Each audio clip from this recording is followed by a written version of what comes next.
बहुत स्वागत है आप सभी का। आप देख रहे हैं R9 टीवी। आपके साथ मैं हूं पंकज रौतेला। वक्त हो गया दिन की सबसे बड़ी बहस महापंचायत का। क्या कभी कल्पना की जा सकती है कि दुनिया का पेट भरने वाले किसान अपनी मांगों के लिए भूखा तक रहेंगे या उन्हें भूखा रहना पड़ेगा? दरअसल किसान आंदोलन के 19वें दिन किसानों ने उपवास रखा और अपनी मांगें पूरी करने की अपील की। इस मुहिम में किसानों के साथ कई सियासी दल भी उतरे, लेकिन सवाल यहां आकर खड़ा हो गया कि अब इससे आगे क्या होगा। चर्चा एक बार फिर से किसानों को लेकर आज होगी और चर्चा को आगे बढ़ाएंगे R9 टीवी के editor in chief Amitabh Agnihotri ji. स्वागत सर आपका। एक मजबूत पैनल हमारे साथ जुड़ेगा, उससे पहले आप रिपोर्ट देखिए। किसान जो सबका पेट भर रहा है और आज वो किसान ही भूखा है, तो उनका आज का हमारा एक दिन का सांकेतिक भूख हड़ताल का कार्यक्रम है। तो जब तक ये नहीं मानते लड़ाई जारी रहेगी। एक कृषि प्रधान देश में इससे दुर्भाग्यपूर्ण दृश्य और क्या होगा कि सबका पेट भरने वाला अन्नदाता देश की राजधानी में अन्न त्याग कर अनशन पर बैठा है। भविष्य के भूगोल में भूख हड़ताल पर रहे किसानों की कल भी वही मांग थी और आज भी वही मांग है। सरकार को चेताया जा रहा है भाई, सरकार हमारी जो मांग है, मुख्य मांग है MSP को गारंटी कानून, इसको कानून का अमली जामा पहना दें। तो जब तक ये नहीं मानते हैं लड़ाई जारी रहेगी। दरअसल 19 दिन से चल रहे घमासान का कोई समाधान न निकलता देख किसानों ने सत्याग्रह के जरिए सरकार से कानून रद्द करने का आग्रह किया। देश भर के जिला मुख्यालयों पर भी धरना दिया। वहीं किसानों के उपवास में कई सियासी दलों ने भी अपना विश्वास जताया। आम आदमी पार्टी से लेकर समाजवादी पार्टी तक किसानों के समर्थन में सड़क पर उतर आई। आज पूरा दिन मैंने भी, आम आदमी पार्टी के कार्यकर्ताओं ने देश भर में उपवास रख के इन किसानों की मांगों के समर्थन में प्रार्थना की है। मैं उम्मीद करता हूं कि केंद्र सरकार जल्दी अहंकार छोड़ के और ये सारी मांगे किसानों की पूरी करेंगी। जब भी भारतीय जनता पार्टी के नेता किसानों के बीच में गए, उन्होंने कहा आय दोगुनी कर देंगे। हम उन्हीं भारतीय जनता पार्टी वालों से जानना चाहते हैं कि आय दोगुनी वाली MSP कब देंगे। कृषि कानून के वास्ते सियासी रास्ते भी अलग अलग हो रहे हैं। विपक्ष किसान के सहारे सरकार को घेरने की कोई गली नहीं छोड़ रहा है। वहीं कुछ संगठनों को कानून के समर्थन में बताकर सरकार भी अपने लिए रास्ता बना रही है। तमिलनाडु से, तेलंगाना से, महाराष्ट्र से, बिहार से और सभी लोगों ने पत्र देकर कृषि सुधार बिलों का समर्थन किया है और उन्होंने कहा है कि लंबे समय से इस प्रकार के बिल आए और किसान को स्वतंत्रता मिले, इसके लिए हम संघर्ष कर रहे थे। मोदी सरकार ने यह नेक काम किसानों के हित में किया है। बहरहाल आंदोलन का लगातार बढ़ता समय और सर्द मौसम की मार झेल रहे किसान अपने खेत खलियानों को छोड़कर लगातार कानून रद्द करने की गुहार लगा रहे हैं। ऐसे में सवाल यह है कि आखिर अन्नदाता की पुकार कब सुनेगी सरकार? Bureau report R9 TV, Uttar Pradesh, Uttarakhand. तो दिन पर दिन बीत रहे हैं, लेकिन किसानों की मांग कब पूरी होगी कोई नहीं जानता। जितने दिन बीत रहे हैं लग रहा है किसानों की आस टूट रही है। अब बात यहां तक आ गई कि आपका हमारा सबका पेट भरने वाला किसान भूखा है, उपवास पर है। सोचने वाली बात है। मेहमान हमारे साथ जुड़ चुके हैं, उनसे आपका परिचय करा दे। बीजेपी से कुमार अशोक पांडे जी हमारे साथ, कांग्रेस से हिलाल नकवी जी, समाजवादी पार्टी से रिटायर्ड मेजर आशीष चतुर्वेदी हमारे साथ हैं, किसान नेता आलोक वर्मा जी, रालोद प्रवक्ता रोहित अग्रवाल जी हमारे साथ, आम आदमी पार्टी से इमरान लतीफ हमारे साथ हैं। चर्चा की शुरुआत अमिताभ सर से कर रहे हैं। सर, 19 दिन बीत चुके हैं और उन सब के बावजूद आज तस्वीर ये कि भूख पर कंट्रोल किया, भूखे रहे किसान, सिर्फ और सिर्फ मांग ये कि कानून रद्द हो। देखिए, मैं बहुत किसानों को लेकर जो सियासी नारेबाजी हो रही है इधर से और उधर से, उसमें नहीं पड़ना चाहता जी। क्योंकि अगर किसी भी विषय की गंभीरता को खत्म करना हो तो उस विषय में राजनीतिक दलों को कुदा दीजिए, उसकी गंभीरता खत्म हो जाएगी। सच। कोई दाएं भागेगा, कोई बाएं भागेगा और ऐसे ऐसे तर्क देंगे कि भगवान ही मालिक है। बुनियादी मसले उसमें छूट जाएंगे। और भारत तो दुनिया के कुछ ऐसे गिने चुने मुल्कों में से है जहां की सियासत को, मुद्दों को भटकाने में अद्भुत क्षमता हासिल है। मैं एक सवाल मेरे जहन में बार बार कौंधता है, जो लोग भी भारत की कृषि से संबंधित चीजों पर थोड़ी भी नजर रखते होंगे उनको इस बात की जानकारी होगी,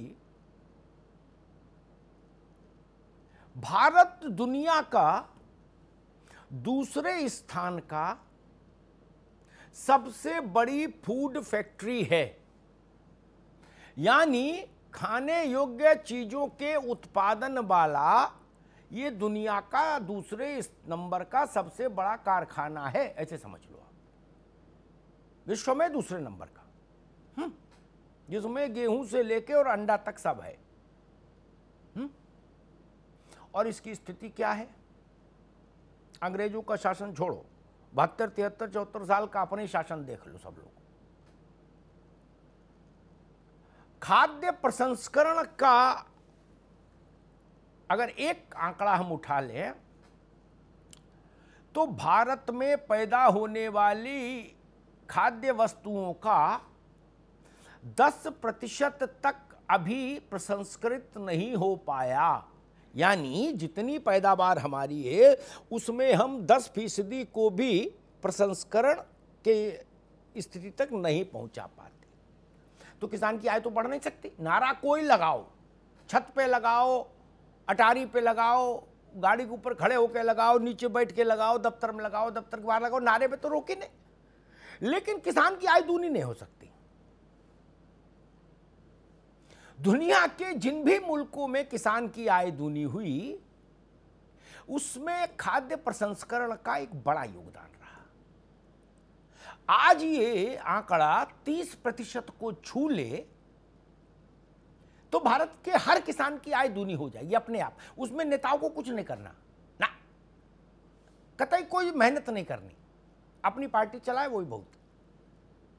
एक दूसरी बात कहता हूं,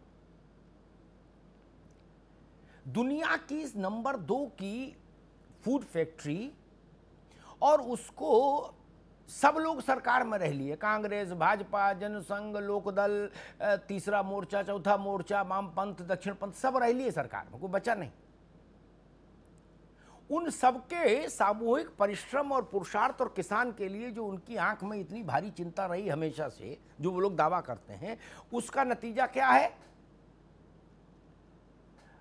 कुल खाद्य उत्पादन का 10% भी निर्यात नहीं। आय कैसे बढ़ेगी?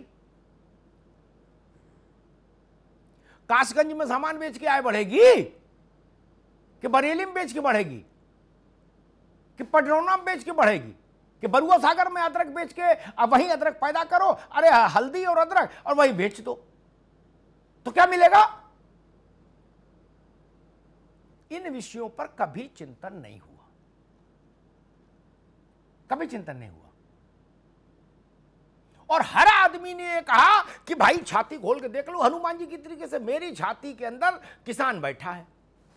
अब किसान डबल दुखी, वो कह रहा है ये जो हमारे इतने खैरख्वाह पैदा हो गए इनसे कैसे निपटें? खेत में कीड़ा लग जाए तो भाई दवाई आती है, ये जो खेती किसानी में कीड़ा लग गया इसका क्या करोगे ये बताओ। आलोक वर्मा मेरी बात से सहमत होंगे।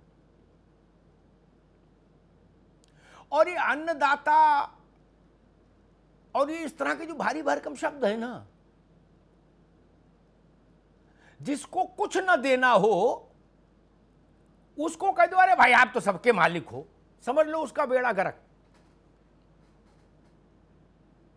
आदमी ने कहा अपने 20 कमरों की कोठी में 2 कमरे हमें दे दो, अरे बोले 2 कमरे क्या बात कर रहे, पूरा मकान तुम्हारा, इसका मतलब उसको एक भी कमरा नहीं मिलेगा ना।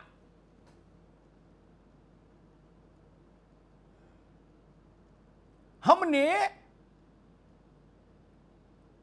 दलित को हरिजन कहा तो उसका क्या किया है वो सामने ही है।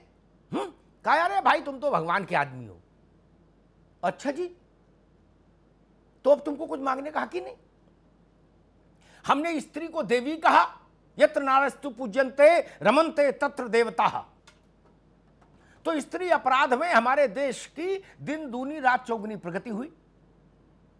हमने किसान को अन्नदाता कहा तो उसका बेड़ा गर्क कर दिया। किसान को किसान कहो भैया, लेकिन उसका भला कहो। और आज बहस में एक चीज मैं और रखना चाहता हूं, इस तरह की बातों से मैं कभी सहमत नहीं हो सकता, चाहे गंगा में खड़े होकर सब लोग कहो कि जी ये नक्सल है, ये टुकड़े टुकड़े है, ये फलाना है, ये पाकिस्तानी है, ये जापानी है, ये चाइना प्रेरित, ये सब कुछ नहीं। और अगर है तो हमारे पास उतना बड़ा शासन तंत्र है, उनको आइडेंटिफाई करिए, देश के सामने लाके खड़ा करिए, जेल भेजिए। ये नक्सल, ये आतंकवादी, ये खालिस्तानी, ये पाकिस्तानी, इस सब नाम पर इस देश की इतनी बड़ी आबादी की बात को खारिज नहीं किया जा सकता। और एक बात कहके मैं मित्रों के पास चलूंगा, इस देश में जितने बवाल हुए, नॉर्थ ईस्ट मैंने देखा बवाल के समय एक पत्रकार के नाते, कश्मीर कई बार देखा, और जिस वक्त पंजाब में आतंकवाद चरम पर था उस वक्त भी पंजाब में जाकर 2-4-8 दिन रहकर देखा। सब मिले और दिल्ली में से लेके फैजाबाद तक में बम विस्फोट वाले भी कांड देखे, उनकी जांचें देखी, उसमें सबके नाम आए दाएं बाएं से, हर वर्ग के प्रतिनिधि के आए कि भाई ये फलाने दुकान करते हैं, ये बाबू हैं, ये करते हैं, ये सब आए। आज तक एक भी किसान नहीं मिला, किसी भी अंतरराष्ट्रीय साजिश में, किसी भी आतंकवादी साजिश में इस देश में किसी भी जांच एजेंसी ने क्या किसी किसान को कभी चिन्हित किया? नहीं किया। राजनीतिक दलों के लोग चिन्हित हुए, लेकिन किसान नहीं हुआ। इसलिए बात मानो नहीं मानो अलग बात है, लेकिन ये भाई ठीक नहीं, ये रास्ता ठीक नहीं ना। कि कौन गैंग बताया, टुकड़े वाला गैंग क्या बता दे, कोई भी समझ में आ रहा सो बोल रहा है, ये क्या होता है टुकड़े टुकड़े? और धरती से किसान से ज्यादा कौन जुड़ा है? इसलिए ये सब बंद करिए, सार्थक संवाद करिए। विपक्ष भी इसी देश का, सत्ता पक्ष भी इसी देश का, और किसान भी इसी देश का। फिर समस्या कहां है? ऐसे लांछित मत करिए किसी को। आलोक वर्मा जी, आपसे बात शुरू करूंगा।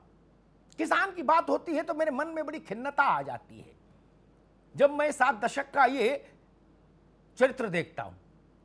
मैंने 2 बुनियादी सवाल उठाए। खाद्य प्रसंस्करण में हमारी स्थिति इतनी खराब और निर्यात में हमारी स्थिति इतनी खराब। कोई भी, हम कह रहे सारे राजनीतिक दल एक साथ मिलके गढ़गंगा में स्नान करने जाएं और वहां तुलसी का पत्ता हाथ में लेके कहें कि अब इनकी आमदनी दूनी कर देंगे, क्या संभव है? मुजफ्फरनगर का गन्ना सिंभावली मिल में भेजने भर से क्या किसान की आय कभी दूनी हो सकती है? आलोक वर्मा।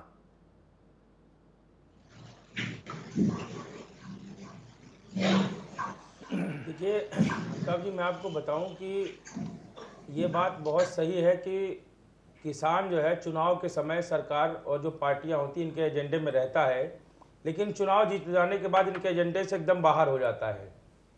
देखिए, जो भारतीय जनता पार्टी की सरकार है जिससे किसान आज दिल्ली में बैठा हुआ है, इनसे हमारी बहुत ही सीधी है, और कभी हम लोग को पाकिस्तानी, खालिस्तानी और पता नहीं क्या क्या कह देते हैं। हमने अमिताभ जी कई बार कहा है कि भाई आपकी एलआईयू है, आपकी पुलिस है, आप उनको आइडेंटिफाई करो, और जो लोग हमारे बीच में ऐसे आप उनको जेल ले जाओ, क्योंकि किसान बहुत ही शांतिपूर्वक अपनी बात को रखने के लिए दिल्ली आया हुआ है, और बहुत ही शांतिपूर्वक आज का आपने प्रदर्शन देखा। देश में पहली बार ऐसा हुआ कि अन्नदाता जो है, जिसको अन्नदाता भाग्य विधाता कहते हैं, वो भूख हड़ताल पर रहा। सरकार को ये सोचना चाहिए, सरकार को बात करनी। लेकिन सरकार, अमिताभ जी वो ऐसा बयान देते हैं कि भाई वो हमारे समर्थन में है, कुछ लोगों ने चिट्ठी लिखी, या कुछ लोग कह देते हैं कि ये जो बाहर बैठे ये किसान ही नहीं है। तो भाई अगर वो हमको किसान नहीं मानते तो हम उनको नेता भी नहीं मानते। अगर वो हमको किसान नहीं मानते तो हम उनको नेता भी नहीं मानते। आप ये सोच लीजिए, ये कृषि बिल जो आया है बार बार किसानों की मांग है, और आप देखिए 15 में से 12 चीजों में सरकार ने संशोधन करने के लिए हाँ कर लिया। 15 में से 12 चीजें अगर संशोधित हो जाएंगी तो बोला पूरा स्ट्रक्चर खराब है, उसको बदल देना, उसको बदलना चाहिए, पूरा बदलना चाहिए। और 5 जून से आज तक अगर संशोधन में इतनी बातें आ गई और सरकार जिद पे अड़ी कि भाई अब वापस नहीं करेंगे, तो अमिताभ जी अगर नहीं वापस करेंगे, किसान बहुत ही शांतिपूर्वक बढ़ रहा है और हम लोग दिल्ली में बैठे हुए धीरे धीरे करके बढ़ते जाएंगे। और 26 जनवरी तक देखिए, मैं आपको बताऊं, एक सीधी सी बात है कि किसानों ने भारतीय जनता पार्टी का पत्रा दिखवाया है। इनके ऊपर शनि की 7.5 चढ़ी है, और ये शनि की जो 7.5 है ये 26 जनवरी में उतर जाएगी, ये भी लिखा है। तो हम तो इंतजार करेंगे कि 26 जनवरी तक इनकी शनि की 7.5 उतर जाए। ठीक, ईश्वर न करे ऐसा। तो किसान को अगर बात नहीं मानेंगे तब किसान आगे का भी और भी रणनीति है, उन सब हम लोग रहना पड़े। ठीक है आलोक भाई, मैं चाहूंगा देश के सामने ऐसी परिस्थिति ना आए, उससे बहुत पहले एक अच्छा समाधान निकले। आशीष चतुर्वेदी,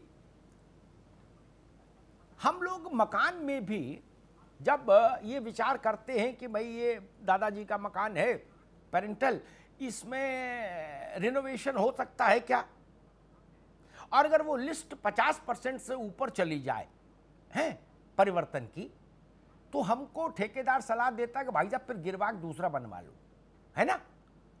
उसमें कम समय लगेगा, कम पैसा लगेगा, इसमें ज़्यादा झमेला है।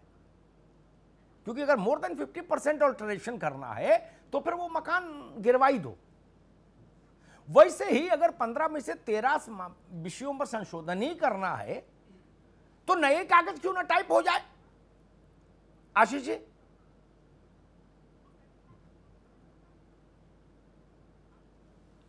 बिल्कुल अमिताभ जी, जो अभी परिस्थिति बनी हुई है बहुत ही दुखद है कि किसानों को जो है इतने दिनों से सड़क पे बैठना पड़ रहा है, क्योंकि ये जो जिस तरीके का कानून लेकर के आए हैं, आप देखिए कि किसान खुद उससे सहमत नहीं है। इनकी सहयोगी पार्टी शिरोमणि अकाली दल ने इनका साथ इसीलिए छोड़ दिया कि वो इससे सहमत नहीं थे, ये किसानों के हित में नहीं था। आप उसके एक प्रोविजन को देखिए कि उसमें जो प्रोविजंस है, मैं उसको पढ़ रहा था, उसमें एक है कि आप जो है अभी आज के जो परिस्थितियां थी उसमें आप होर्डिंग नहीं कर सकते, लेकिन जो ये कानून लाए हैं उसमें एसेंशियल्स कमोडिटीज एक्ट जो है उसके तहत आप होर्डिंग कर सकते हैं। और इसी के तहत अडानी साहब ने बहुत सारे बड़े बड़े गोडाउन्स ले लिए हैं। तो होगा क्या कि जब आप होर्डिंग करने की अनुमति दे देंगे तो प्राइसेस जो होते हैं लोग कंट्रोल करने लगेंगे। जैसे हम देखते हैं प्याज कभी 70 रुपए, कभी 100 रुपए, तो कभी 20 रुपए, उसकी पैदावार तो उतनी है, लेकिन तो ये अचानक जो प्याज की कीमत 20 रुपए से 120 रुपए तक के बीच में घूमती है, ये होर्डिंग का ही तो नतीजा होता है। तो जो आप इस तरह लाएंगे, ना तो वो किसान के फेवर में है ना कंज्यूमर के फेवर में है, तो कहीं ना कहीं विरोध सभी इसीलिए कर रहे हैं इस कानून का, तो इनको इसको वापस ले लेना चाहिए। ठीक नकवी साहब जी, मैंने 2 बिंदु रखे थे, ये झांव से परे थोड़ा है, जो मेरी छोटी सी समझ कहती है कि किसान की आय दूनी नहीं हो सकती, भारत के सारे राजनीतिक दल सिर के बल खड़े हो जाएं तो भी, और कितना भी गला फाड़ के नारा लगाएं, जब तक भारत के कृषि उत्पादन को, भारत के खाद्य उत्पादन को, कृषि नहीं खाद्य उत्पादन को हम प्रसंस्करण उद्योग के जरिए बेहतर नहीं करेंगे और निर्यात पर जोर नहीं होगा, ठीक, तब तक नहीं हो सकता। तो जब ये सब जानते हो तो 73-74 साल से ढोल क्यों पीट रहे भाई सब लोग। नकवी साहब जी, अमिताभ भाई, देखिए आपका जो कहना है उसके अंदर बिल्कुल सही है। और देखिए ये जो है ये बड़ी लंबी चर्चा है, इसलिए इस वक्त इतना वक्त नहीं, हम लोग उस पर चर्चा नहीं कर सकते। आपकी बात से हम सहमत हैं। ये हम इसलिए भी सहमत हैं कि थोड़ा बहुत इकोनॉमिक्स पढ़ते पढ़ाते हैं, तो इस वजह से आपकी बात 100% सही, इसके अलावा कोई दूसरा रास्ता नहीं है। अगर हम आर्थिक विषय की बात करते हैं, आर्थिक रूप से बात करते हैं, देखिए हम झगड़ा कुछ भी कर सकते हैं। अमिताभ भाई, यहाँ पर जो बिल आए हैं इसके पक्ष में और उसके विरोध में बहुत कुछ लिखा गया, बहुत कुछ कहा गया, कुछ कहते सही है, कुछ कहते गलत है। हम उसमें भी नहीं पढ़ना चाहते। हम सिर्फ दो बातों के ऊपर यहाँ पर कहते हैं। अमिताभ भाई, कौन सी वो जल्दी थी कि एकदम से अध्यादेश ला करके ये जो है ये बिल कानून के तौर पर लागू किया गया, फिर जिस तरह से संसद में ये पास किया गया, इसकी वजह से सरकार और किसानों के बीच में जो एक आपसी सहमति होनी चाहिए, जो विश्वास होना चाहिए, वो टूट गया है। क्योंकि किसानों को लगता है कि इतनी तो कोई इमरजेंसी नहीं थी कि जिस तरह से अध्यादेश लगाया गया, जिस तरह से राज्यसभा में पास कराया गया। देखिए, किसान भी तो देखता है ना। वहीं से किसान के मन में ये शंका पूरी तरह से बैठ गई है कि इस अध्यादेश को ला करके जिस तरह से इसको पास कराया गया है, निश्चित रूप से इसमें हमारा हित नहीं है। और इसी वजह से जो इस वक्त किसान भाई हैं वो ये कहते हैं कि नहीं, इसको खत्म करो। कहाँ कॉमा लगा देंगे, कहाँ फुल स्टॉप लगा देंगे, कहाँ के हाइफन लगा देंगे, माने बदल जाएगा। अब किसान, अमिताभ भाई, कोई कानून इतना तो नहीं जानता है। वो तो मोटा मोटा कहता है भैया इस कानून को खत्म करो, नया कानून बना दो और उसके अंदर ये चीजें लेकर के आ जाओ। आप 12 बातों पर सहमत है, 3 ही बातें तो रह जाती हैं, आप दूसरा कानून ले आइए। तो यहाँ पर विश्वास की कमी है। और निश्चित रूप से जो सरकार का तरीका है इस वक्त किसानों को डील करने का, किसानों की समस्याओं के आने का, वो उससे भी बहुत ज्यादा संशय पैदा होता है। जिस तरह से बिल लाए, फिर उनको कभी आप नक्सली बता दीजिए, कभी आतंकवादी बता दीजिए, कभी कुछ बता दीजिए, तो बताइए क्या विश्वास होगा? अगर सरकार के मंत्री ये बात कहेंगे तो किसान और सरकार के बीच में क्या विश्वास पैदा होगा? और बिना विश्वास पैदा हुए क्या किसी भी समस्या का समाधान हो सकता है? हमारा अमिताभ भाई बस छोटा सा। ठीक है लाल भाई, मैं इमरान लतीफ के पास चलूं उससे पहले एक बात कहूंगा। 2 बातें राजनीतिक वर्ग जितनी जल्दी समझ ले उतना ही उसकी सेहत के लिए अच्छा। भारत की सेना और भारत का किसान, उसका इकबाल, उसका मयार इतना बुलंद है कि कम से कम नेताओं के कहे से तो जनता नहीं मानेगी उनके बारे में, तो जान लो। राजनीतिक लोगों का मयार इतना छोटा है इस देश में इस वक्त कि उनके कहे से नहीं मानेगी। शंकर जी की मठिया में जो पंडित जी है उनके कहे से मान लेगी, लेकिन नेता कहे से नहीं मानेगी। जान लो, सबके लिए कह रहा हूं। जिस जिसको गलत फहमी हो, बाजार में थोड़ा ये कुर्ता पजामा छोड़ के निकल के देख लो, अपने बारे में पता कर लो। चाय वाला, रिक्शे वाला, ऑटो वाला, चाय जिससे पूछ लो, वो बता देगा कि अरे भैया नेता हैं, इनकी बातों क्या सुनना। इसलिए आपका मयार बहुत कम है। और इस देश में अगर सबसे ज्यादा मयार है, सबसे ज्यादा इकबाल है, किसी का भरोसा है, तो वो भारत के जवान का है और किसान का है। इमरान लतीफ, इतने दिन हो गए, अभी तक पालेबंदी, जोर अजमाइश, तू में इससे बात आगे नहीं जा रही। किसी भी देश में जहां की 60% आबादी कृषि या कृषि से जुड़े अन्य उपक्रमों में जुड़ी हुई हो, वहां ये स्थिति अच्छी कही जाएगी क्या? देखिए साहब जी, जो पूरा मामला है इसमें जहां तक मैं समझता हूं कि किसानों से बात करने की कोई आवश्यकता केंद्र सरकार को नहीं है। जिनके हित के लिए कानून लाए गए थे, आज बात उन अपने मित्रों से करने की जरूरत है मोदी जी को। आज अगर पूंजीपतियों से बात कर लें, अपने मित्रों से, अपने आकाओं से बात कर लें, उनको कन्विंस करने की कोशिश कर लें, तो शायद इस मसले का हल निकल आए। लेकिन जिस दबाव में, जिसके इशारे पे कानून लाए गए हैं, वहां से जब तक इशारा नहीं मिलेगा तब तक मामला टस से मस होने को नहीं दिख रहा। एक बात का मैं जिक्र करना चाहूंगा, 2017-18 में, यानी आज से 2.5 साल पहले, हरियाणा सरकार के सामने अडानी ग्रुप की 5 कंपनीज का एक एप्लीकेशन गया, जिसमें 100 एकड़ जमीन के लैंड यूज को चेंज करने की मांग की गई। लेकिन उस समय हरियाणा सरकार ने उनके उस एप्लीकेशन को रिजेक्ट कर दिया। लेकिन 5 मई 2020 को अचानक से 100 एकड़ जमीन अडानी ग्रुप को लैंड यूज चेंज करा के भंडारण यूनिट बनाने के लिए दे दी गई। और उसके ठीक 28 दिन बाद 5 जून को असीमित भंडारण की छूट देने वाला कानून सदन के अंदर लाया गया, अध्यादेश के जरिए उसको जबरन। ठीक है लतीफ साहब, ठीक है। मैं रोहित अग्रवाल के पास चलूं, एक तथ्यात्मक बात और कह दूं। एज ऑफ नाउ, अभी तक जो फेसबुक पर और ट्विटर पर और व्हाट्सएप पर वो तस्वीरें चल रही हैं नए भंडार ग्रहों की, एक बात साफ कर दूं, आलोक को इस बात की जानकारी होगी, ज़रूर होगी। वो भंडारण अभी तक, कल क्या होगा मुझे नहीं पता, अभी आज तक एफसीआई द्वारा खरीदे गए अनाज के भंडारण के लिए उपयोग में आ रहे हैं और उनका किराया एफसीआई से वो लेते हैं। ठीक ना, वो प्रोक्योरमेंट में उनका इन्वॉल्वमेंट है अभी तक, और ना बिक्री में इन्वॉल्वमेंट है। इस बात को समझना होगा, ठीक है ना। चीजों को गोल मोल करके उलझाइए नहीं तो बड़ा घोर माठा हो जाएगा, किसान का नुकसान हो जाएगा।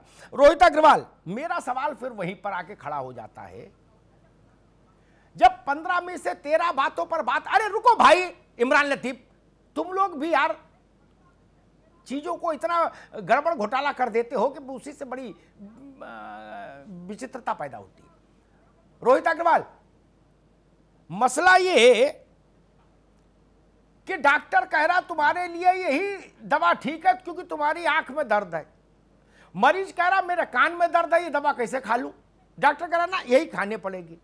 मुझे लग रहा मामला यहीं पर फंस गया क्या?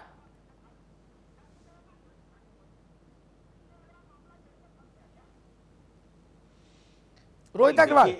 अमिताभ जी, मैं जो चीज आपने कही वो बात बिल्कुल सत्य है कि भारतीय जनता पार्टी का जो अहंकार है वो इतना ज्यादा बढ़ चुका है कि वो आज जय जवान जय किसान से जवान को किसान के सामने खड़ा करके और कहीं ना कहीं उद्योगपतियों के हाथ उसका सौदा करना चाहता है। अमिताभ जी, आज से 12-15 दिन पहले आपके डिबेट में आपने एक तथ्य रखे थे जिसमें आपने कहा था, एक आपने, मैं ये कहूंगा बल्कि कि एक किसान के लिए, एक भलाई के लिए एक आपने मॉडल रखा था। आपने कहा था चूरन, चटनी, शहद, ये सब जब तक बड़ी कंपनियों से बाहर नहीं होगा तब तक किसान का भला नहीं हो सकता। मैंने उस पर मंथन किया और मैंने ये पाया कि जो आपका तथ्य था वो 100% सत्य है। और जब तक ये जो चूरन, चटनी और चिप्स, पापड़ और ये जो शहद, च्यवनप्राश इत्यादि प्रोडक्ट हैं, जब तक इनको लोकल इंडस्ट्री में कन्वर्ट नहीं किया जाएगा, जब तक डाबर, नेस्ले जैसी कंपनियों को बैन नहीं किया जाएगा पूरी तरीके से, और ये नहीं कहा जाएगा कि ये प्रोडक्ट्स एक लोकल मैन्युफैक्चरर द्वारा, जो आपका एक तथ्य था उसके अंदर मैं आपकी पूरी बात रख रहा हूं, आपने कहा था 5 लाख रुपए से ज्यादा इन्वेस्टमेंट अलाउड नहीं होना चाहिए। जब तक वो नहीं होगा तब तक किसान का भला नहीं हो सकता, क्योंकि किसान तो बहुत सीधी भाषा समझता है और वो अपने पास वाले उद्योगपति के पास जाएगा, छोटे उद्योगपति के पास, और अपने आलू को महंगे रेट पे बेच पाएगा, अपने टमाटर को महंगे रेट पे बेच पाएगा। अभी जो हो रहा है स्थिति ये है कि जो आपने निर्यात वाली बात की, किसान को तो निर्यात समझ में ही नहीं आता, वो तो आयात और निर्यात उसके लिए इतने बड़े शब्द हैं जो कभी वो सोच भी नहीं सकता कि मैं निर्यात करूं। तो ऐसी स्थिति में कहीं ना कहीं उसको ऐसा प्लेटफॉर्म क्रिएट करके देना पड़ेगा कि उसका जो प्रोडक्ट है, बिल्कुल जब निर्यात हो तो उसकी भागीदारी उसके अंदर हो। ठीक बात है। मैं अब आऊंगा भारतीय जनता पार्टी के पास। तो आपकी जो ये बात थी अमिताभ जी, ये दिल को छूने रोहित वाली भाई, थी। ठीक है, ठीक है। रोहित जी ने जो बात उठाई ना, मेरी एक बात को उन्होंने स्मरण कराया मुझे। हिलाल भाई, मैं बहुत दुख के साथ कहना चाहता हूं, नरसिंह राव जी के समय में जब डॉक्टर मनमोहन सिंह वित्त मंत्री थे तो मुझे एक बार 20 मिनट उनके साथ 1 to 1 अकेले में बात करने का अवसर मिला था। मैंने यही बात कही थी, बाकी ज्यादा तो मैं जानता नहीं। मैंने कहा दही नेस्ले क्यों बेचे, बिस्कुट ब्रिटानिया क्यों बनाए, महाराज कुछ तो रहम करो। तो उन्हें डंकल गेट WTO जो ने क्या क्या समझा दिया, मैं हाथ जोड़ के बाहर आ गया। ठीक है ना, हकीकत ये है, ये समझ लो सब लोग। और करेगा ये कोई नहीं।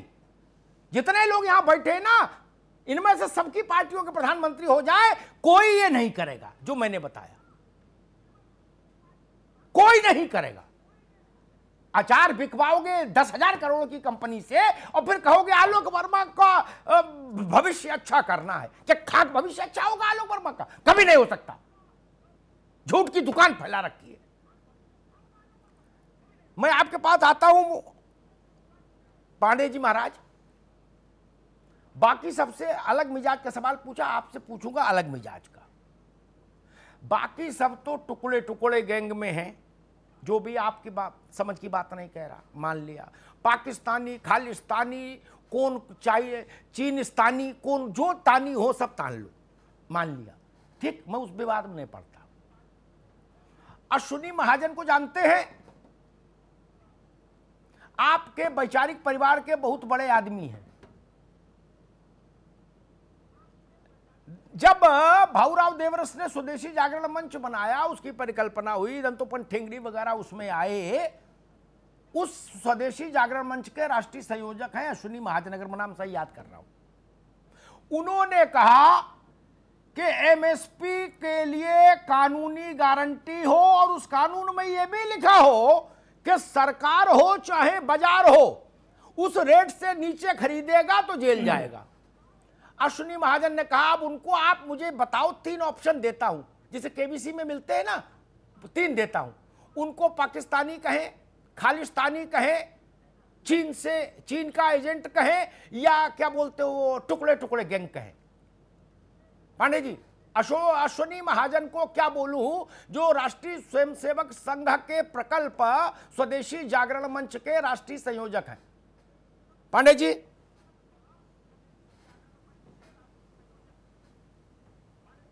देखिए, मैं सबसे पहले आपका एक करेक्शन करना चाहूंगा कि भारतीय जनता पार्टी ने किसी भी किसान के साथ कोई ऐसी बात नहीं रखी है, ना किसी किसान को कुछ कहा गया है। भारतीय जनता पार्टी की प्रधानमंत्री समेत तो किसानों के साथ पूरी सहानुभूति है। अरे भाई, मैं कह रहा हूं, इनको क्या कहें अश्विनी महाजन को? 2014 से लेके आज तक अश्विनी महाजन को क्या कहेंगे? सबसे ज्यादा काम हमने किया है। अरे लो, हम क्या पूछ रहे हैं, क्या जवाब दे रहे हो महाराज? मैं सुनील महाजन जी के भी जवाब दूंगा, मैं उनकी बात पूछ रहा हूं। मैं ये कह रहा हूं जी, हमारी एक बात देखिए, वो विचारक हैं, उन्होंने अपना विचार रखा है, उसका स्वागत है। ना विचारक नहीं है, स्वागत कर भी रहे हैं। रुको किसानों से इतने राउंड हमने वार्ता किया है। एक मिनट रुको, राष्ट्रीय स्वयंसेवक संघ के भाजपा समेत जितने संगठन हैं, उनमें एक संगठन के मुखिया वो भी हैं। वार्षिक बैठक जब होती है उसमें वो भी प्रतिवेदन रखते हैं अपना, जैसे भाजपा रखती है, ठीक है ना? तो हैसियत में कोई बहुत अंतर नहीं महाराज, इसलिए ऐसा नहीं कहो कि वो खाली है, वैसे बैठे बैठे कुछ ना कुछ कह रहे। तो वो उन्होंने अपने विचार रखे हैं जी। नहीं नहीं नहीं नहीं, अरे नहीं, उन्होंने बहुत महत्वपूर्ण बात कही है। हाँ। लेकिन हमने ये कहा कि हम किसानों के प्रति हमारी सच्ची सहानुभूति है और हम पूरे सहानुभूति और सम्मान के प्रति किसानों के साथ है। हमारा जो विरोध है वो उन राजनीतिक दलों का है जिन्होंने किसान के आंदोलन को हाईजैक कर लिया। अरे पांडे जी, मैं पूछ रहा हूं, महाजन भी वही मांग कर रहे हैं, वो जिस प्रकार तो क्या उनको भी टुकड़े टुकड़े में कर देंगे? हमारा उसका विरोध है।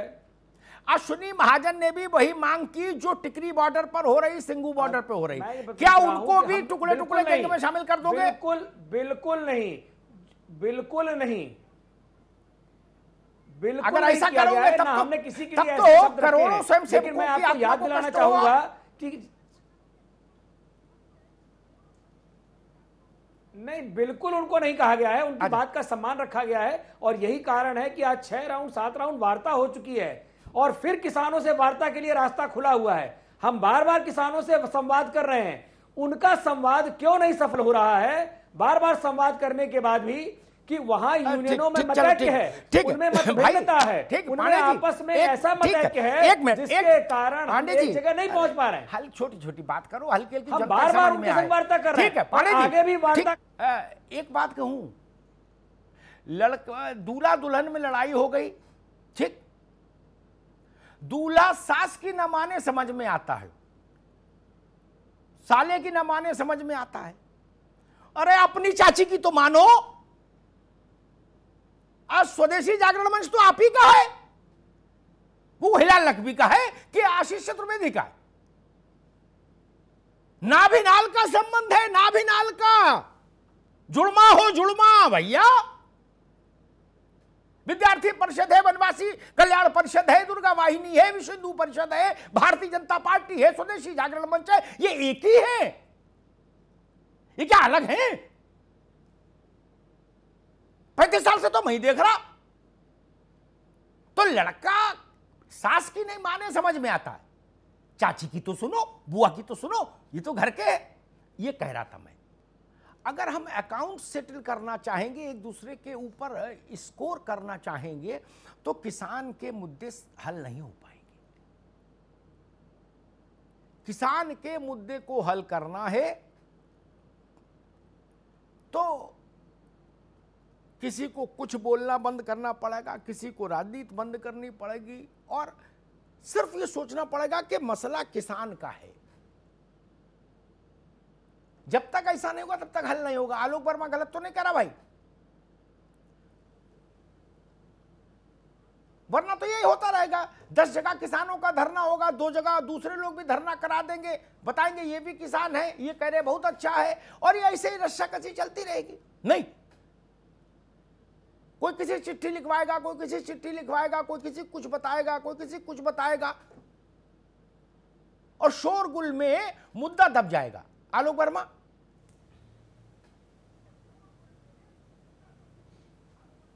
जी, आपको भी ऐसे लगता है कि इस शोरगुल में मुद्दा दब जाएगा? देखिए अमिताभ जी, नहीं, देखिए अमिताभ जी, मैं आपको बताऊं कि इस बार जो है ये राजनीतिक दल जो हमारे साथ आप कह रहे हो ना, ये राजनीतिक दल हमारे साथ आते नहीं है। ये सुबह एकदम जो है कुर्ता बढ़िया मेंटेन करा करके सुबह हमारे पास आते हैं और शाम को चले जाते हैं। अगर इनको हमारा समर्थन वाकई में देना है तो 2-3 रात हमारे साथ कंबल में वहां पे बिताएं दिल्ली बॉर्डर पे, समर्थन तब हम मानेंगे। और अमिताभ जी, मैं एक चीज आपको और बताऊं कि अब किसान वो किसान नहीं रहा। आगे के चुनाव में जो अभी तक ये हमको बसपाई, सपाई और भाजपाई ये सब कहते हैं ना, ये सब मामला ही खत्म। किसान इस बार किसान के नाम पर वोट देगा, क्योंकि हम ना जात में बटेंगे, ना किसी पार्टी में बटेंगे, ना किसी धर्म में बटेंगे। हमारा धर्म किसान है, हमारा कर्म किसान है, हमारा प्रदेश किसान और हमारा देश किसान। अमिताभ जी, किसान एक ऐसी ताकत है जिसको शायद इन राजनीतिक दलों ने पहचाना नहीं। हम वो किसान हैं जो बैल के नाक में सुज्जा छेद करके और रस्सी डाल करके उसको नाबा करके खेती कर लेते हैं। ये तो थोड़े बहुत पढ़े लिखे लोग हैं, बहुत जल्दी मान जाएंगे। ठीक ठीक है, ठीक है, हम तो इसको मनाने का प्रयास कर रहे हैं कि भाई मान जाओ, ना सुज्जा डालना पड़े, जरूरत आलोक समय कम है करके वही काम करने का काम। ठीक है, ठीक है मित्र, एक सवाल पर मैं सारे मित्रों का उत्तर ले लूंगा, सारे राजनीतिक मित्रों का, और अंत में फिर पांडे जी के पास चलूंगा। हिलाल भाई, एक सामूहिक सवाल ये है। जी जी अमिताभ भाई। प्रियंका जी, राहुल जी, मायावती जी, अखिलेश जी, चंद्रबाबू नायडू, ममता बनर्जी, अजीत सिंह या उनके बेटे कोई, ये सब लोग अगर टिकरी पर या सिंगू बॉर्डर पर एक बड़ी दरी बिछा बैठ जाते बिना झंडे के, झंडा नहीं, तो शायद ज्यादा बेहतर बात होती। नहीं, आलोक वर्मा बता रहे क्लब का कुर्ता पहन के आते, घंटे 2 घंटे ये नहीं बाइट दी, माहौल देखा, फोटो खिंचाई और निकल लिए गाड़ी में बैठ के। हिलाल भाई। अमिताभ भाई, आलोक वर्मा जी शायद ये भूल गए हैं कि ट्रैक्टर यात्रा और किसानों की ये जो आंदोलन है, इसको शुरुआत किसने की थी? राहुल जी ने की थी। जब उनकी गद्दी को बताया गया भाई, इस वक्त क्यों नहीं बैठे आके, मैं ये पूछ रहा हूं, और दरी लेके। अमिताभ भाई बात देखिए, अमिताभ भाई बात हमको हमारे हिसाब से कहिए, उसका भी जवाब देंगे, लेकिन हमको ये बताना होगा, हम अपनी पार्टी के प्रवक्ता हैं, हमको अपनी पार्टी की बात तो बतानी होगी। इतना बड़ा आरोप लगा है कि कोई बैठा ही नहीं। ये किसान का आंदोलन शुरू ही किसने किया था? उसके बाद में फिर जब किसान जो है वो स्वयं अपना आंदोलन कर रहा है, स्वयं अपने आप में सक्षम है, और साथ ही साथ किसान कहता है कि हमको इसमें किसी प्रकार का कोई सियासी व्यक्ति नहीं चाहिए। तो जब किसान कह रहे हैं कि हमको सियासी व्यक्ति नहीं चाहिए, तो उनका आदेश सर माथे पर, हम उनके साथ हिलाल भाई, समय कम है, समय कम है, सबसे उत्तर लेना है। हिलाल भाई ठीक है, सबसे उत्तर लेना है इसी सवाल पर। आपकी बात आ गई, आपने किसान का आदेश माना, ठीक बात है, और दूसरी बात आपने कही कि हम ही नहीं शुरू किया था ये आंदोलन। 2 बातें रिकॉर्ड में आई, ठीक है। आशीष चतुर्वेदी, वही सवाल जो हिलाल भाई का, उसमें मैं एक तरमीम कर दूं। किसान ने कहा मंच नहीं देंगे राजनेता को, जमीन बैठने को मना नहीं किया, बिना झंडे आओ, खूब जमीन बैठो, और आपको कोई बैठने से रोके तो हमें बता दो, हम बैठलवा देंगे। सिंगू बॉर्डर बताओ सिंगू पे, टिकरी बताओ टिकरी पर, यूपी गेट पर बताओ यूपी, जहां बता दोगे टेलीफोन से बैठलवा देंगे। आप राजी कर लो अखिलेश जी को। आशीष चतुर्वेदी। अमिताभ जी, अखिलेश जी निकले थे, उनको आपको पता ही होगा कि उनके घर के बाहर से जो है अरेस्ट कर लिया गया था। वो सड़क पे वहीं बैठ गए थे, क्योंकि उनको जाने नहीं दिया जा रहा, साथ ही हमारी पार्टी के लोगों को भी जाने नहीं दिया जा रहा। कहीं कई लोगों को अरेस्ट किया जा रहा है, हाउस अरेस्ट किया जा रहा है, और जो लोग धरना कर रहे हैं उनको अरेस्ट करके जेल भेजा जा रहा है।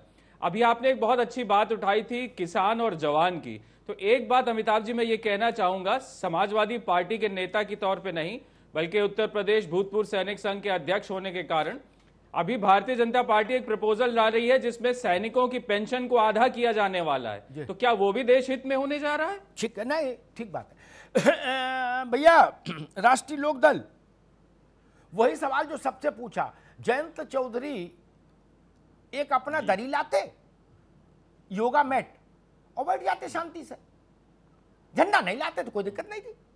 हम तो सबको ओपन ऑफर दे रहे हैं, जिस जिसके नेता को बैठने में समस्या हो मुझे बताओ, मैं बैठलवा दूंगा, लेकिन बहानेबाजी मत करो। रोहित अग्रवाल।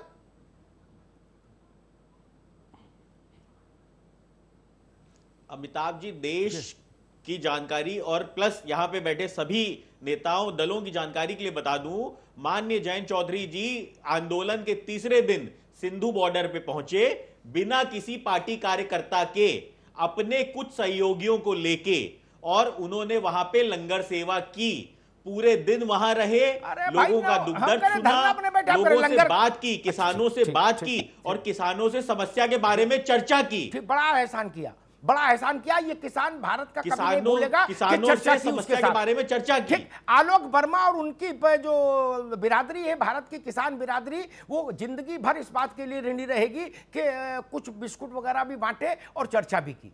राजनेताओं की चर्चा से ही तो ये देश कृतज्ञ है, इतना बड़ा काम करने। नहीं अमिताभ जी देखिए, जय हो, मैं आपको ये बताना चाहता हूं, जहां पे बाकी राजनीतिक दल शोर शराबे के कारण वहां पहुंच भी नहीं पाए, माननीय जयंत चौधरी जी किसानों के बीच में दरी पे बैठे, दरी पे बैठे वहां पे। ठीक वही सवाल आपसे जो और किसानों के साथ रहे पूरा दिन। छोटा जवाब दीजिएगा दोस्त।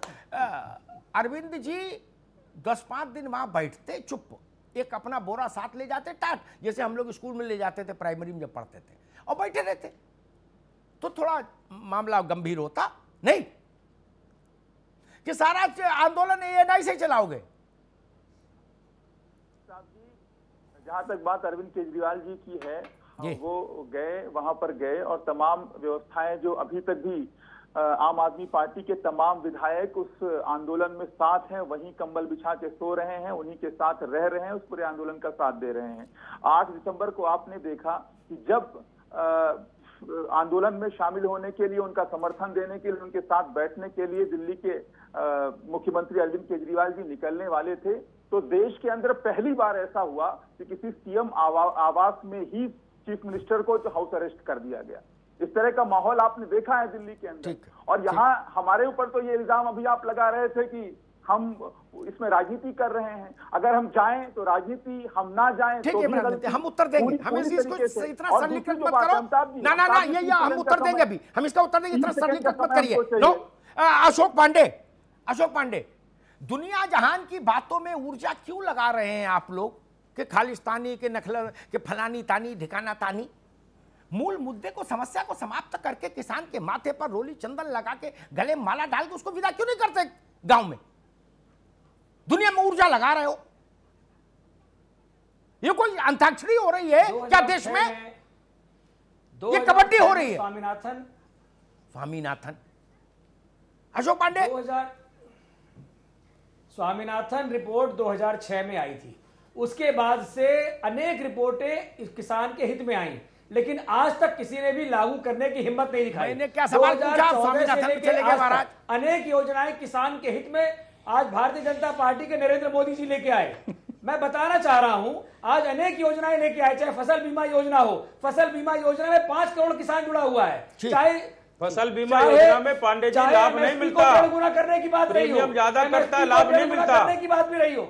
अगर हमने पार्लियामेंट में कानून बनाया, पार्लियामेंट कानून बनाने की लोकतंत्र में जगह है, तो पार्लियामेंट में बहस क्यों नहीं की गई?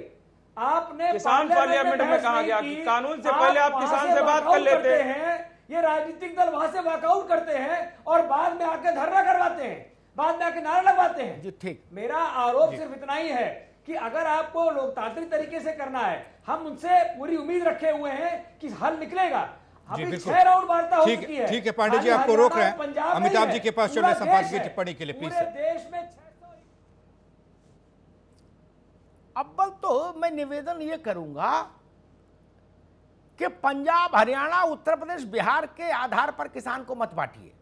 ये और खराब रास्ता है। किसान किसान है, वो किसी सूबे में रहता हो। एक मैं निवेदन करूंगा, इस बात को समझ लीजिए। दूसरी बात मैं कहूंगा, स्वामीनाथन, सुन लो पांडे जी कुछ अच्छी बात बता रहे हैं, आगे काम आएगी। अभी इस पे बहुत जगह आपको बहस करनी है। हम होमवर्क करके आप लोगों को दे देते हैं मुफ्त में यार, उतना तो सुन लिया करो। आपका तो होमवर्क हम देख ही रहे हैं सबका। स्वामीनाथन की रिपोर्ट मुझे पता नहीं कितने लोगों ने पढ़ी है इस देश में, लेकिन मेरा गट फीलिंग कहती 99% लोगों ने नहीं पढ़ी होगी ना। उतना किसके पास टाइम है? उतनी देर में एएनआई भी 2 बाइट देंगे, आगे निकल जाएंगे गाड़ी में बैठ के, कहां चक्कर पड़ेंगे। स्वामीनाथन ने जो फॉर्मूला दिया था, जिस पर देश के किसान को उम्मीद थी कि कोई सरकार उस फॉर्मूले को लागू करेगी, न मनमोहन सिंह ने किया ना आपने किया। सुन लीजिए, आज इसी पर खुलासा कर दूं। स्वामीनाथन का सबसे ज्यादा जोर उस भारी भरकम रिपोर्ट में इस बात पर था कि किसान की लागत जब फसल की तय की जाए तो उसमें उस फसल में इस्तेमाल होने वाली जमीन की कीमत को भी शामिल किया जाए। वो नहीं की गई, बात खत्म हो गई। फिर धान 22 पसेरी। हमको तो समझ आता है ना महाराज, हम राजनीति थोड़ी नहीं कर रहे कि हमको कोई बात समझ ना आए और नारा लगाने लगे कहीं भी खड़े होके, बोले फलाने तुम संघर्ष करो, हम तुम्हारे साथ हैं। हम ऐसा काम नहीं करते।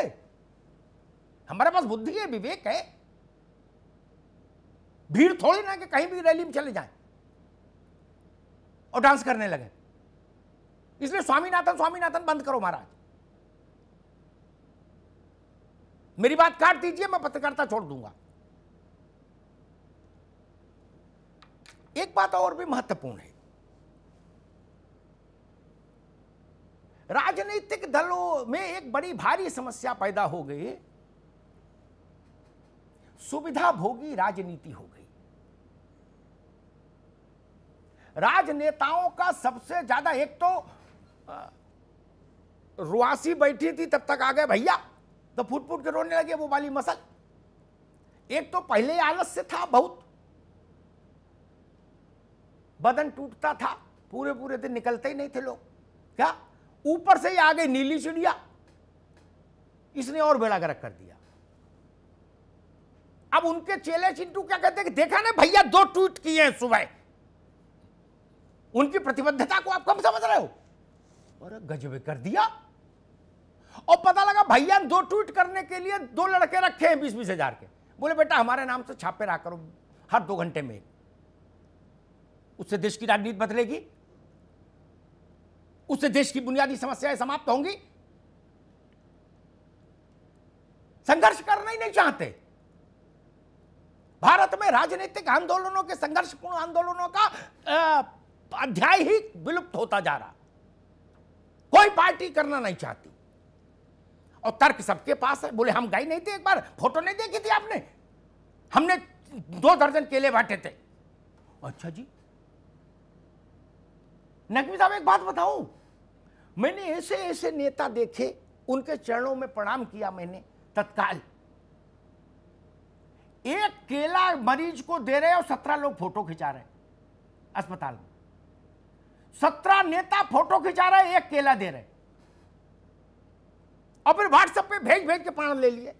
बोले भाई साहब आपके आशीर्वाद से आज गया था अस्पताल फल वितरण कार्यक्रम करने। क्या वहां से हमको समझ नहीं आता?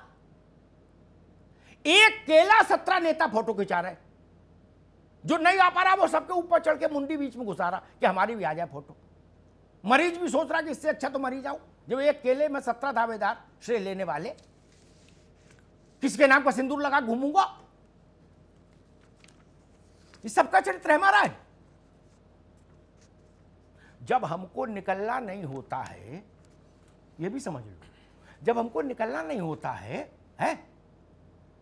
तो हम कह देते हैं कि यार हिलाल भाई आना चाहते थे निकाह में बिटिया के, आप तो घर के हो। लेकिन क्या करें, वो सोसाइटी के बाहर कुत्ते इतने थे, निकलने नहीं दे रहे थे, है वो काटने दौड़ रहे थे। और थोड़ी देर बाद गोलगप्पे खाने निकल गए हम। तब नहीं कुत्ते आए, तब कर्फ्यू नहीं लगा है। अरे किसकी आंखों में धूल झोंक रहे हो भाई? 2020 का भारत है, पढ़ा लिखा जवान आदमी है। ये नेहरू जी वाली का भारत है क्या, जहां 80% आदमी अशिक्षित था? आप लोगों को ये गलत फहमी कि हम जो भी दवा दे देंगे उसको सबको सितोपलादी समझ के खा लेंगे, ये लोग कोई भी चूरन पकड़ा देंगे, ऐसा नहीं है महाराज। हमको पता है लवण भास्कर क्या है, सितोपलादी क्या है और गिलोय क्या है। ये बंद करिए जी। और ये मुगलता आप ही लोगों को होगा भारत की राजनीति को कि हम जो कहते हैं देश मान लेता है, ऐसा कभी नहीं है। हमको बता दो। रोहित बैठे हैं, मुजफ्फरनगर में दंगा हुआ, भीषण दंगा था। पश्चिम ने शायद ऐसा दंगा बहुत वर्षों दशकों बाद देखा था। पश्चिम में चरण सिंह जी के परिवार का एक अपना स्थान है। मैंने कहा अजीत सिंह जी से कि आपको जाना चाहिए, जो पहला खेत मिले वहीं बोरा बिछा के बैठ जाइएगा, टेंट अपने आप लग जाएगा। आप उतने बड़े आदमी हैं उस इलाके में, और हिंदू मुसलमान, जाट और मुस्लिम मुसलमान दोनों के दुख को समझिए, आपकी जरूरत है। बोले हाँ आप ठीक कह रहे। अब उन्होंने किया क्या वो भी सुन लीजिए, वो सब पर लागू है, केवल अजीत सिंह का मसला नहीं। रोहित, उन्होंने एक विज्ञप्ति जारी कर दी कि रालोद के राष्ट्रीय अध्यक्ष माननीय अजीत सिंह जी कल 11 बजे यूपी गेट से निकलेंगे मुजफ्फरनगर जाने के लिए। क्या? अब वो घर से ही तब निकले जब पता कर लिया पुलिस आ गई ना। बोले हाँ आ गई। बोले रोक लेगी ना? बोले हाँ रोक लेंगे। बोले ठीक है। बोले ये नहीं कोई बुलवा लो ताकि ये हाथ में आटा लगा के पंसारी मत बनिए और ना उंगली कटा के भगत सिंह बनिए जी। आप अपने काम से जहां जाना चाहते हैं वहां चले जाते हैं कि नहीं? कौन माई के लाल आपको रोक सकता है? वहां दरी बिछा के नहीं बैठ सकते। एक एक फोटो सबने खिंचा ली, 2 किसान कहीं पकड़ के, और सब कह रहे कि किसान के साथ हमारा हाथ। मसला ये है, इसलिए किसान चला जाता है। कौन मान लेगा कि आप लोग राजा जैसी जिंदगी जी रहे हैं? आप पर कोई रोक है आपके मूवमेंट पर?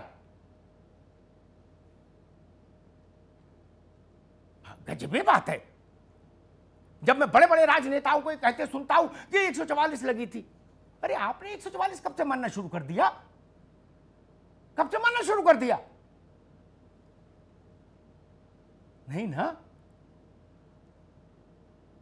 मुझे कोविड है, चुनाव हो तो कोविड नहीं, और बाकी जगह कोविड बता दोगे, कहीं 144 बता दोगे। ये भारत का दुर्भाग्य है।